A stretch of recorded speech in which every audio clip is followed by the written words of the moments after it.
আমরা এসে কিছু রেডি করে দিই না, ওনার রেডি হয়নি, আমরা এসে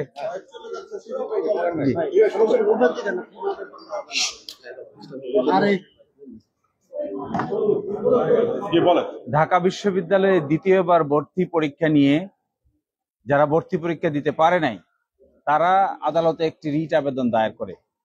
আমরা ঢাকা বিশ্ববিদ্যালয়ের পক্ষে আদালতে শুনানিতে অংশগ্রহণ করি। এই ঢাকা বিশ্ববিদ্যালয়ের দ্বিতীয়বার ভর্তি পরীক্ষা দিতে পারবে না এই যে প্রজ্ঞাপন, এই প্রজ্ঞাপনকে চ্যালেঞ্জ করেই এই রিট পিটিশন দায়ের করা হয়।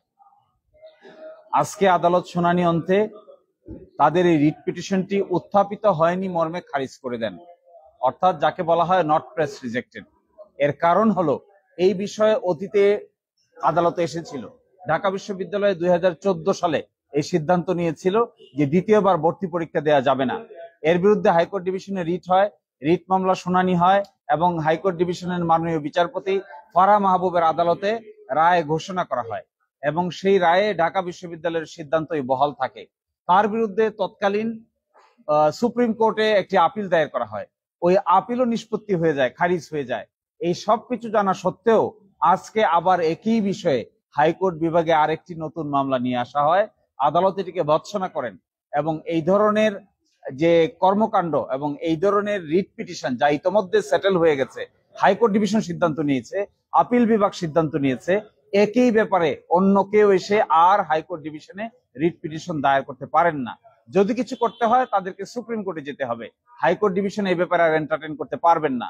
এই জিনিসগুলো বিবেচনায় নিয়েই ঢাকা বিশ্ববিদ্যালয়ের সিদ্ধান্ত বহাল থাকলো এবং এই রিট পিটিশনটি উত্থাপিত হয়নি মর্মে খারিজ করে দেওয়া হয়েছে। অর্থাৎ দ্বিতীয়বার ভর্তি পরীক্ষায় অংশগ্রহণ করার আর কোনো সুযোগ নাই, আগেও ছিল না। কিন্তু এখন নতুন করে কেন রিট পিটিশন নিয়ে আসছেন যা ইতোমধ্যে সিদ্ধান্ত হয়ে গেছে, তা কিছুটা রহস্যজনক কথা। কারণ যদি হাইকোর্ট ডিভিশনের সিদ্ধান্ত হয়েছে, আপিল বিভাগেও সেই সিদ্ধান্ত বহাল আছে, এখন কেন হাইকোর্ট ডিভিশন নতুন করে এটি নিয়ে আসতে হবে? এটি আদালত কিছুটা অবাক হয়েছেন এবং কিছুটা আনপ্রফেশনাল কাজ বলে মন্তব্য করেছেন।